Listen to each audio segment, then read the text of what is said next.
Bismillahirrahmanirrahim. Alhamdulillahirabbil alamin. Wassalatu wassalamu ala sayyidina Muhammadin asyrafil mursalin wa ala alihi wa sahbihi ajmain. Subhanaka la ilma lana illa ma 'allamtana innaka antal alimul hakim wa tub 'alaina innaka antat tawwabur rahim wa taqabbal minna innaka antas samiul alim. Qala rabbi shrah li sadri wa yassir li amri wa hlul 'uqdatam min lisani yafqahu qawli. Nawaitu ta'alluma wa ta'lim wa al-fadata wal istifada wa tamassuka li kitabillah وسنة رسوله والدعاء إلى الهدى والدلالة على الخير ابتغاء مرضاته وقربه وثوابه سبحانه وتعالى. قال المصنف رحمه الله تعالى ونفعنا به وبعلومه وأمدنا بأسراره بالدارين آمين. Baik, kita akan lanjutkan kajian kita pada kesempatan kali ini. Pada pembahasan sebelumnya kita sudah membahas tentang adab-adab puasa. Salah satu adab puasa adalah kita tidak memperbanyak tidur di siang hari dan tidak memperbanyak makan di malam hari. Dikatakan oleh sebagian ulama, wa qala ba'duhum idza syabi'at al-batnu ja'at jami'ul jawarih.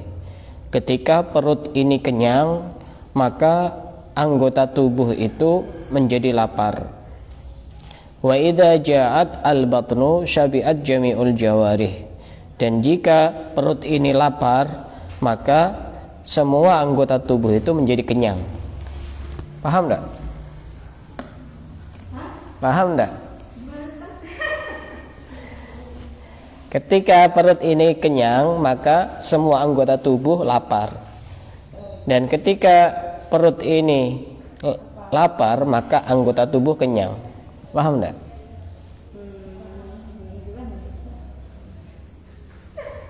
Sulit ya? Sulit. Ini dijelaskan oleh Imam Haddad, qultu waju'ul jawarihi ibaratun an talabiha wa hirsiha ala syahwatiha. Fayashtahi al-lisanul kalama wal 'ainun nadhara wal udhunu al-istima'a wa kadzalika sairul jawarih. Laparnya anggota tubuh tadi kan disebutkan, kalau perut ini kenyang, di agak jelimet ya, butuh konsentrasi, butuh agak sedikit fokus. Kalau perut ini kenyang, maka anggota tubuh lapar. Dari sini mungkin masih belum paham ya. Kalau perut ini kenyang, maka anggota tubuh lapar. Kok bisa? Ini sudah dipahami ya. Perut ini kenyang, anggota tubuh lapar. Kan mestinya sama, ya. Nah, dikatakan oleh Imam Haddad, kalau kita itu banyak makan sehingga kenyang, maka anggota tubuh ini kita menjadi lapar. Laparnya itu bagaimana? Lapar dalam arti yang berbeda. Misalkan mulut ini karena lapar, dia suka pengen ngomong terus. Pastinya ngomong yang tidak bagus. Itu apa faktornya? Karena perutnya terlalu kenyang. Perutnya terlalu kenyang sehingga dia lapar. Lidahnya lapar, mulutnya lapar. Kemudian mata juga sama. Matanya menjadi lapar. Mata lapar itu yang bagaimana? Digunakan untuk melihat hal-hal yang haram. Kemudian telinganya juga lapar. Digunakan untuk mendengarkan hal-hal yang haram, termasuk mendengarkan ghibah, mendengarkan ucapan-ucapan yang tidak bagus. Itu semuanya sebabnya adalah perut yang kenyang. Dari sini paham? Akan saya jelaskan pelan-pelan ini. Jadi sebagian ulama itu mengatakan, kalau perut itu kenyang, maka semua anggota tubuh itu menjadi lapar. Biasanya orang maksiat itu disebabkan karena perutnya itu kenyang. Jarang sekali kalau perut lapar itu kemudian maksiat itu jarang. Makanya kata ulama ini, kalau perut ini kenyang, maka semua anggota tubuh itu menjadi lapar. Laparnya bukan karena ingin makan, tapi termotivasi dan terdorong untuk melakukan maksiat. Mata pengen melihat hal-hal yang haram, tangan ingin digunakan untuk mengambil barang yang haram, memukul orang yang tidak bersalah, telinga digunakan untuk mendengarkan hal yang haram, mulut digunakan untuk berbicara hal-hal yang haram. Sebaliknya, kalau perut ini lapar, maka semua anggota tubuh itu menjadi kenyang. Artinya sudah tidak bernafsu untuk melakukan sesuatu hal-hal yang diharamkan. Dan bisa kita rasakan sendiri, orang ketika puasa dan ketika tidak puasa, kira-kira lebih banyak mana maksiatnya? Tidak puasa. Ketika tidak puasa kan, artinya perut pada saat itu kenyang, baik puasa sunnah maupun puasa wajib. Dan itu bisa kita rasakan sendiri. Makanya di sini dijelaskan bahwasanya termasuk adab-adab orang berpuasa itu tidak banyak tidur di waktu siang hari, artinya siang hari ya pagi, siang, sore, dan tidak terlalu banyak makan di malam hari. Kalau cuma seperti itu sebenarnya cuma pindah jadwal makan saja itu. Makanya masih pengen tetap 3 kali dan bahkan mungkin lebih dari 3 kali kalau puasa itu. Jadi dia itu masih belum puas kalau jadwal makannya cuma tinggal 2 kali, misalkan pada saat buka puasa sama sahur. Harus sama, kalau bisa lebih setelah tarawih gitu. Dan kita sebagai orang Islam itu sudah semestinya pada saat bulan Ramadan kita benar-benar menghormati kemuliaan bulan Ramadan. Karena kemarin dijelaskan bahwasanya salah satu kemuliaan bulan Ramadan itu kan kita melakukan ibadah-ibadah sunnah, pahalanya sama seperti ibadah wajib. Dan kalau kita melakukan ibadah wajib itu dilipat gandakan sampai 70 kali lipat. Satu contoh begini, misalkan kita sholat fardu, sholat duhur di luar bulan Ramadan, pahalanya 1, misalnya contoh begitu. Maka kita sholat fardu duhur di bulan Ramadan pahalanya 70 pahalanya, dapat nilai 70. Kalau misalkan kita sholat berjamaah di luar bulan Ramadan 27, kan begitu. Kalau di bulan Ramadan satu kali sholat berjamaah, dia 27 dikali 70 berapa? Banyak. Sehingga orang yang keluar dari bulan Ramadan benar-benar menjadi orang yang la'allakum tattaqun, benar-benar menjadi orang yang bertakwa ketika dia benar-benar melakukan adab-adab puasa.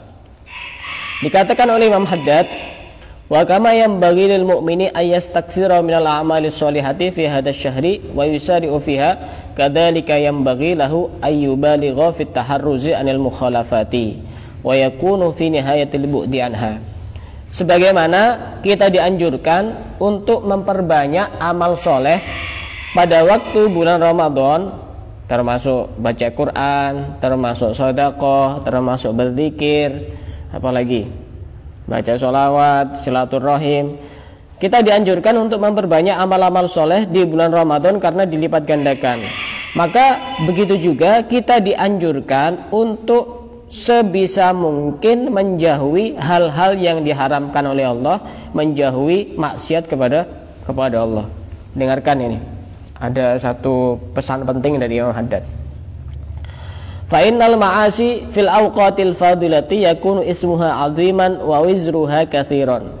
Karena sesungguhnya bermaksiat di waktu-waktu mulia, waktu-waktu mulia contohnya seperti bulan Ramadan, itu dosanya sangat besar. Dosanya sangat besar. Nadhira kasratis sawabi 'alal a'malis sholihati al-waqi'ati fil awqatil fadilati. Perbandingannya adalah sebagaimana kita melakukan amal-amal soleh di bulan Ramadan itu dilipat gandakan, maka dosa juga seperti itu dilipat gandakan oleh Allah. Hati-hati.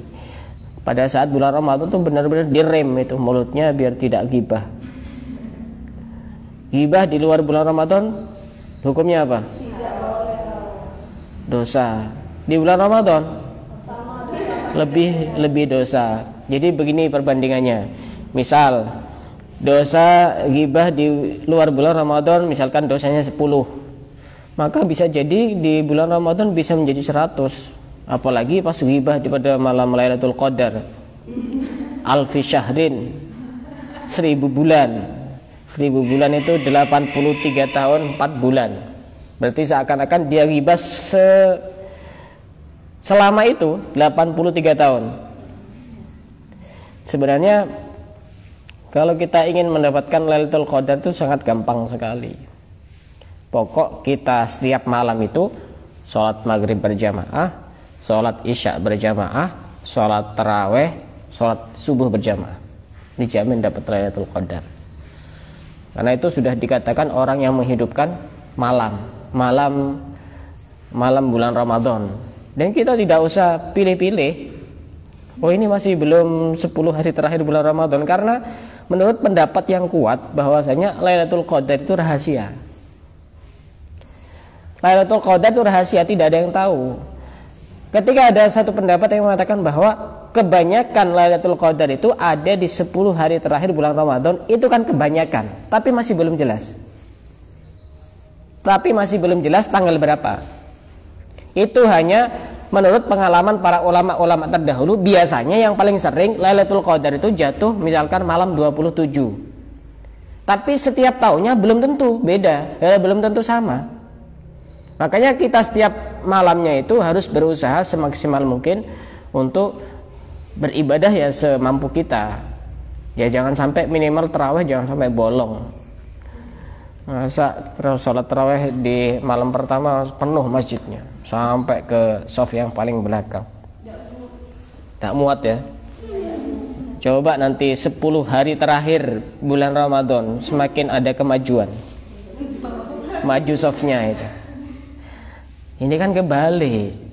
Justru yang misalnya agak wajar kalau misalkan 10 hari pertama itu agak kosong. Agak wajar kalau seperti itu. Justru nanti 10 hari terakhir itu sangat banyak. Kenapa? Karena tadi itu berkeinginan untuk mendapatkan Lailatul Qadar, karena kebanyakan pada 10 hari terakhir bulan Ramadan. Kadang kebalik. Kalau 10 hari terakhir yang penuh itu bukan masjidnya, toko-tokonya, pasar-pasarnya. Di luar bulan Ramadan sudah sibuk ngurusi duniawi, Ramadan tambah parah lagi. Ya, ini gimana caranya biar kita menjadi la'allakum tattaqun? Ini ya susah. Puasa hanya sekedar ritual untuk menggugurkan kewajiban saja. Setelah bulan puasa, yang biasanya ghibah ya tetap ghibah, ya biasanya bohong ya tetap bohong, karena tidak bisa ngerubah. Salah satu juga karena dia tidak melakukan adab-adab orang yang melakukan ibadah puasa. Kemudian juga salah satu adab orang berpuasa itu dia melakukan sholat taraweh tiap malam. Tiap malam harus taraweh. Dan sholat taraweh itu boleh berjamaah, boleh sendiri. Kadang-kadang ada timbul pertanyaan, oh nanti kalau sholat sendiri gimana? Saya kan tidak tahu Bilalnya itu gimana. Bilal itu tidak wajib. Mau sholat taraweh langsung setelah salam berdiri lagi, sholat lagi, tidak apa-apa. Sholat taraweh itu tidak harus berjamaah, boleh sendiri. Kalau misalkan ada satu acara dan dia masih belum ada kesempatan untuk sholat taraweh di masjid atau di mushola, ya bukan berarti dia tidak sholat taraweh, ya tetap sholat taraweh. Waktunya kan juga tidak harus setelah isya. Nanti jam 8, jam 9, jam 10, jam 12, pokok sebelum subuh. Makanya menurut saya sholat tarawih yang paling asik itu ya di Tarim itu, karena jadwal tarawihnya itu bermacam-macam, berbeda-beda. Di Tarim itu ada sekitar 300-an masjid, dan itu sholat tarawihnya berbeda-beda jadwalnya. Ada yang paling awal itu jam 8, nanti jam setengah 9 ada lagi sholat tarawih di masjid ini, nanti jam 9 jarak setengah jam itu ada lagi sholat tarawih itu. Jadi kita tinggal pilih, pengen pilih yang sesi yang keberapa itu. Kadang-kadang saya milih yang jam 10, kadang-kadang milih yang jam setengah 12, dan semuanya ada, dan semuanya itu ramai semua masjidnya itu. Masya Allah. Kalau kita kalau di pondoknya Habib Umar itu sholat tarawihnya satu kali tarawih itu menghatamkan 2 juz. Di sini dijamin kabur semua. Imamnya salam sudah tidak ada makmumnya. Jadi di pondoknya Habib Umar itu satu kali bulan Ramadan itu khatam 2 kali di dalam sholat taraweh. Itu 2 jam. Tarawehnya 2 jam. Orang sini sudah baca surat-surat pendek dari At-Takasur sampai An-Nas saja masih gremeng. Hanya diakali Yasin, Qaf, Nun. Sah apa enggak? Sah apa enggak? Sah. Salat tarawih cepet itu sah apa enggak? Nah, itu nanti ada tema yang akan saya bahas itu. Salat tarawih cepet sahkah? Kilat ya. Salat tarawih kilat sahkah? Itu saya ngisi di Masjid Jami. Itu ada nanti di YouTube itu ada. Saya ada 2 tema yang saya persiapkan di Masjid Jami itu. Salat tarawih kilat tidak sah, tanda tanya tadi. Tidak sah, tanda tanya. Kemudian menyingkap rahasia Lailatul Qadar. Itu tiap hari nanti ada kajian di Masjid Jami. Yang mau ngaji silakan dengan pemateri yang berbeda-beda. Online tadi. Kita ada di studio radio di Rawan Selatan situ. Jadi yang hadir ya hanya sekedar pengurus-pengurus, tapi itu online, live streaming via YouTube channel Masjid Remas Masjid Besar Baitur Rahman. Tiap hari itu ada. Kalau pengen ngaji secara langsung di sana tiap subuh ada itu, tiap subuh dengan pemateri yang berbeda-beda. Bisa sholat jamaah di sana atau minimal karena pakai corongan ya bisa kedengaran yang sekitar sini dengan pemateri yang berbeda-beda. Sekarang kita akan bahas tentang kemakruhan puasa. Kemakruhan puasa.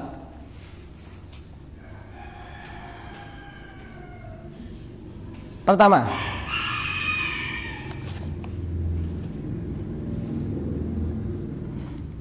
al-alqu, mengunyah makanan itu hukumnya makruh. Kemarin sudah saya jelaskan bahwasanya sesuatu yang masuk ke mulut yang bisa membatalkan puasa itu adalah ketika sudah ditelan. Tidak usah was-was, tidak usah ragu-ragu. Kalau cuma sekedar mengunyah asal tidak ditelan, tidak dimasukkan, tidak batal. Ini kemungkinan berlaku bagi mereka yang para ibu-ibu itu, mak-mak yang pengen mengunyahkan makanan untuk anaknya. Atau misalkan kita praktek sendiri, tidak masalah. Waktu menjelaskan tentang kemakruhan puasa, biar orang itu tidak was-was. Oh tadi kok sudah masuk ya makanan, asal tidak ditelan. Asal tidak ditelan tidak batal. Mengunyah ini kan sudah masuk ke dalam mulut kan. Tapi selama tidak ditelan tidak batal. Pokoknya kata kunci yang masuk ke mulut ini selama tidak ditelan tidak batal. Termasuk berkumur-kumur tidak apa-apa. Sikat gigi kecuali pasta giginya ditelan batal puasanya. Apalagi sikat giginya dimakan tambah batal lagi. Apalagi misalkan orang cabut gigi gimana? Batal pada batal. Kecuali giginya ditelan atau di situ ada darah yang ketika dicabut itu keluar, pas kemudian ditelan itu baru batal. Tidak usah ragu-ragu. Pokoknya mulut ini kata kuncinya ditelan masuk sampai ke dalam itu yang bisa membatalkan puasa. Pertama. Kedua, dzauqut ta'ami biduni hajatin ma'a adami wusuli syai'in ilal jawfi wa amma li hajatin fala yukrahu. Mencicipi makanan. Apa bedanya mengunyah dengan mencicipi makanan? Kalau mengunyah kan harusnya Ustaz. Ya. Cuman mencicipi itu sekedarnya aja. Sekedarnya itu gimana? Maksudnya kayak buah gitu. Setelah itu baru dibuang. Kalau mencicipi itu biasanya cuma sampai lidah. Kalau mengunyah itu melibatkan gigi.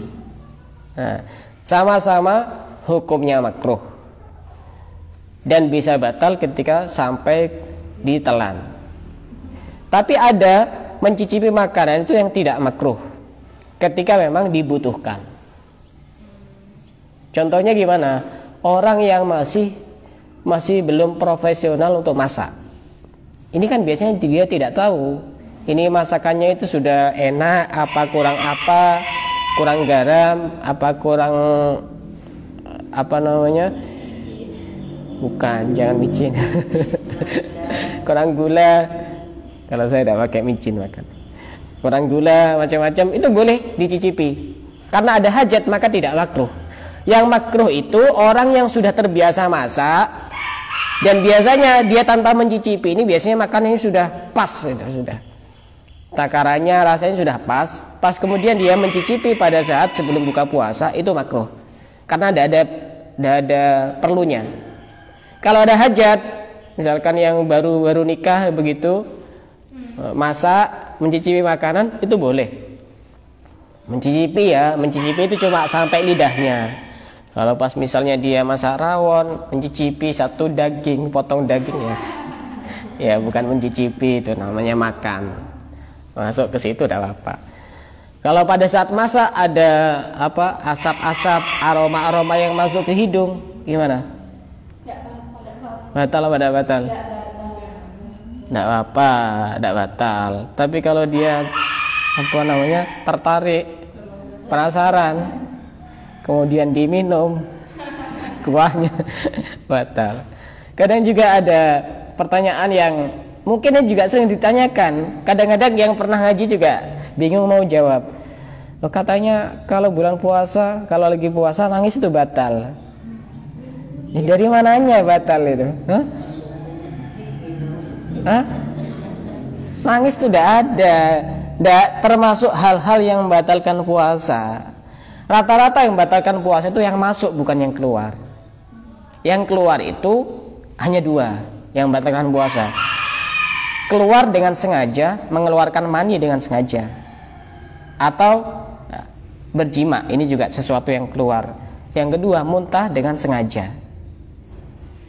Yang lain rata-rata ini yang masuk ke telinga, masuk ke hidung, masuk ke mulut, masuk ke tempat buang hajat, baik yang depan maupun belakang. Dan saya ulang kembali secara cepat, batasan kalau hidung itu yang bisa membatalkan puasa, kalau sekiranya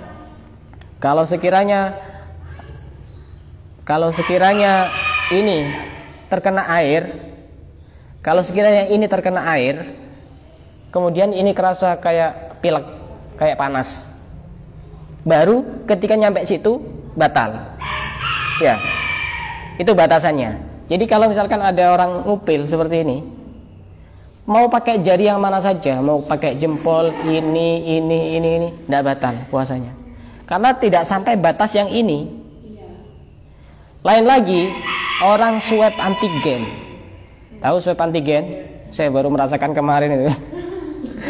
Karena setelah ini saya mau ke Surabaya, ada diklat dari swab antigen. Kalau swab antigen, dia kan pakai alat kecil, yang itu nyampe ke sini, itu otomatis batal. Kalau swab antigen. Kalau vaksin, kita ngikut yang tidak batal saja. Kenapa? Karena tidak masuk melalui rongga yang terbuka. Kalau vaksin tidak apa-apa. Kalau swab batal. Kemudian kalau telinga, itu batasannya adalah di bagian yang tidak terjangkau oleh jari kelingking kita. Jari kelingking kita masukkan seperti ini. Nah, yang tidak terjangkau di jari kelingking ini kemudian kemasukan sesuatu, maka batal puasanya. Jadi kalau misalkan kupingnya gatel, pas digini-ginikan begini, atau digini, tidak batal, kecuali pakai cotton bud, karena itu sudah melewati batas ini kemungkinan. Cotton bud dosa. Kalau dia sengaja untuk membatalkan puasa, batal puasanya. Begini, kalau begini tidak apa-apa, tapi jangan di depan orang. Kemudian mata termasuk apa enggak? Kemarin mata tidak termasuk 5 rongga yang terbuka. Jadi kalau ada orang lagi puasa, dia pakai obat tetes mata tidak batal. Pakai obat tetes mata tidak batal. kemudian jalan depan dan jalan belakang. Itu ketika sudah masuk ke lubang situ maka batal. Jalan depan pokoknya sudah masuk ke lubang itu batal. Sesuatu apapun itu, baik air maupun yang lain batal. Lubang belakang, hati-hati. Ini mungkin agak jorok tapi perlu saya jelaskan. Bagian belakang itu mana yang bagian luar, mana yang bagian dalam. Bagian luar itu pokok ketika kita istinja biasanya kan pakai ini atau ini kan, begini. Ya betul ya, begini kan, begini. Pokok selama begini dan masih bisa dijangkau oleh ini bagian luar. Ini tapi kalau sudah masuk sedikit seperti ini sudah bagian dalam. Maka ketika ada sesuatu masuk ke area dalam itu batal. Makanya kemarin sempat ada pertanyaan waktu saya ngisi di Kampung Arif itu, dan saya masih belum bisa menjawab karena tidak tahu prakteknya seperti apa. Orang buang hajat di laut. Itu kira-kira waktu emasnya itu keluar, itu kira-kira memungkinkan air masuk apa enggak? Soalnya menurut gambaran saya tidak pernah praktek soalnya. Itu kemungkinan ketika dia sudah keluar itu langsung nutup otomatis. Hah? Masuk, Ustaz, itu Pasti masuk. Bagian dalam. Iya, masuk ke dalam air. Iya, masuk ke dalam. Hah? Masuk ya? Masuk. Ya, pokoknya intinya jawabannya kalau misalkan masuk bagian dalam seperti ini, agak seperti ini, berarti otomatis batal. Makanya jangan buang hajat di laut waktu puasa. Terutama waktu malam hari. Itu tidak bagus. Disebutkan oleh ulama, kalau buang hajat waktu malam hari itu ada kemungkinan besar diganggu sama jin dan bahkan dimasuki sama jin. Karena markasnya jin itu di laut bukan di darat. Markasnya jin itu di laut. Jangan sering-sering di laut, apalagi sore-sore pacaran. Hanya jinnya itu. Masa Ramadan enggak pray pacarannya, malam minggu masih tetap ada apel. Keliling-keliling pacaran-pacaran. Ya minimal Ramadan itu libur dulu, setelah Ramadan libur total. Itu. Yang ketiga, kemakruhan puasa adalah berbekam. Apa alasannya bekam untuk kok makruh pada saat puasa? Lemah dan apa efek orang dibekam apa? Lemes. Ya, lemes, lemah, tidak bertenaga. Wong dia sendiri lagi puasa. Apalagi ada muncul hadis itu orang yang membekam dan orang yang dibekam itu batal puasanya waktu itu. Ya karena waktu itu bekamnya itu tidak sama seperti sekarang. Sekarang kan pakai kop, ditarik begini. Kalau dulu itu kan pakai tanduk ditempelkan ke kulit kemudian disedot. Itu ada kemungkinan ada yang masuk, ada kemungkinan. Sehingga ini sangat dihindari. Kalau malam hari tidak apa-apa.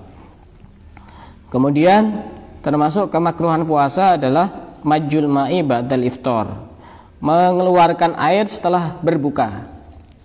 Maksudnya ketika kita minum pada saat buka puasa masih ada sisa-sisa, pas dikeluarkan dari mulut itu makruh. Kenapa? Karena itu barokah, itu berkah.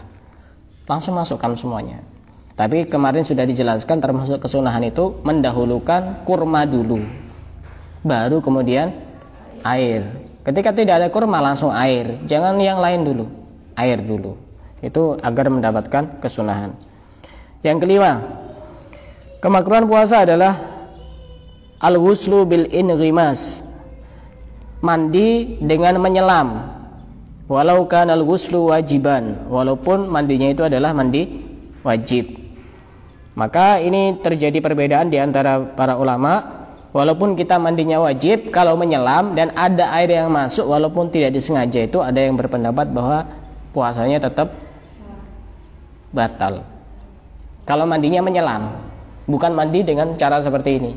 Kalau mandi cara seperti ini, kalau mandinya sunnah atau mandi wajib, kemudian ada air yang masuk ke lubang-lubang itu, asal tidak disengaja maka tidak tidak batal.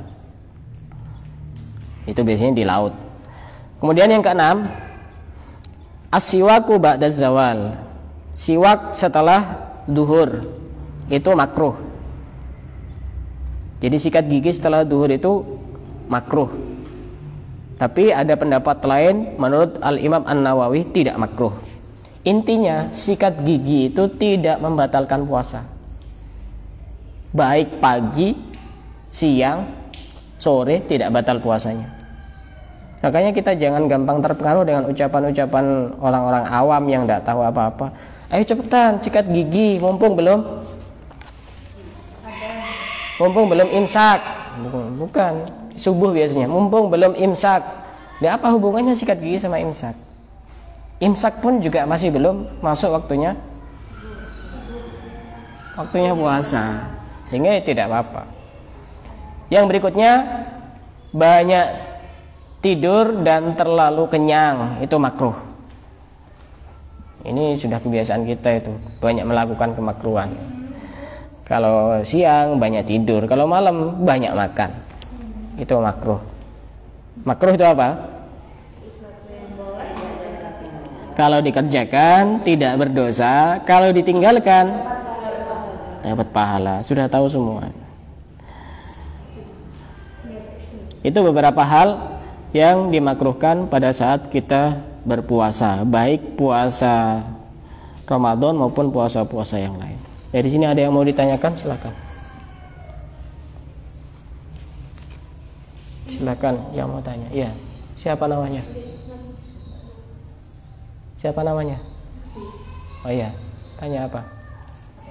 Kalau itu semisal pas bulan puasa, biasanya jam-jam duhur ada yang bilang kalau mau pengen mandi gitu, lemas kan lapar jam-jam itu. Terus ada yang bilang makruh kalau keramas, Ustaz. Yang bilang siapa? Dengar dari orang. Mandi atau keramas duhur-duhur itu tidak apa-apa. Cuma nanti resikonya, karena ini bukan mandi sunnah dan juga bukan mandi wajib, resikonya kalau ada air yang masuk baik ke mulut, ke hidung maupun ke telinga maupun ke jalan depan dan belakang, walaupun tidak disengaja batal puasanya. Ini resikonya, karena mandinya bukan mandi sunnah atau mandi wajib. Kalau mandi sunnah, misalkan mau sholat Jumat, itu kan sunnah mandi. Atau dia mandi wajib, mandi dari haid, mandi dari junub misalkan. Yang penting tidak disengaja masuk, tidak apa-apa. Kalau masuknya tidak sengaja, tidak apa-apa. Kadang juga ada pertanyaan, orang junub, misalkan orang yang sudah berkeluarga itu junub, kemudian setelah subuh dia masih belum mandi. Mandinya itu sekitar jarak 10 menit atau 15 menit setelah subuh. Boleh pada boleh? Boleh pada boleh? Boleh. Tidak apa-apa. Tidak apa-apa. Asal tidak disengaja masuk air. Kalau tidak disengaja, ya tidak apa-apa. Kalau tidak sengaja masuk tidak batal. Tapi kalau disengaja batal. Atau orang mimpi basah di siang hari, gimana? Mandi saja tidak apa-apa. Tidak batal walaupun ada air yang masuk asal tidak sengaja. Paham? Ada pertanyaan lain? Silakan. Yang tidak paham tanya ya. Mumpung belum puasa ini. Kita harus benar-benar paham tentang puasa. Jangan cuma sekedar puasa itu wajib tapi tidak paham ruang lingkup puasa itu bagaimana. Silakan tanya. Ya.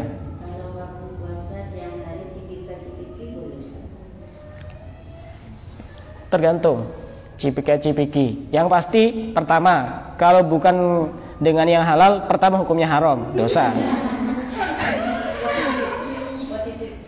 Iya kan, harus diperinci dulu jawabannya. Kalau dengan yang halal, misalkan sama pasangannya, ini juga tergantung, bisa batal, bisa tidak. Kalau kebiasaannya dia dengan cipika-cipiki itu, paham ya yang Mbak Nafis ya? Soalnya masih sekolah ini. Kalau misalnya kebiasaannya dia kalau cipika-cipiki itu sampai keluar mani batal. karena dia sudah tahu kebiasaannya. Tapi kalau tidak apa-apa, tidak keluar mani, ya tidak apa-apa. Tapi sebaiknya dihindari, karena itu nanti khawatir menimbulkan syahwat, tapi tidak apa-apa, tidak batal. Tapi tadi kalau kebiasaannya, biasanya kalau dia itu mencium istrinya pas keluar mani, otomatis langsung batal itu. Dilihat dulu. Ada yang lain? Cukup ya? Cukup. Insyaallah ini terakhir sebelum puasa dan besok libur. Insyaallah masuk kembali tanggal 1 Ramadan, menunggu keputusan pemerintah. Temanya nanti menyusul, dan yang isi siapa juga nanti menyusul insyaallah. Selama setengah bulan atau paling tidak 10 hari Ramadan. Setelah itu mungkin biasanya libur. Wallahu a'lam bishawab.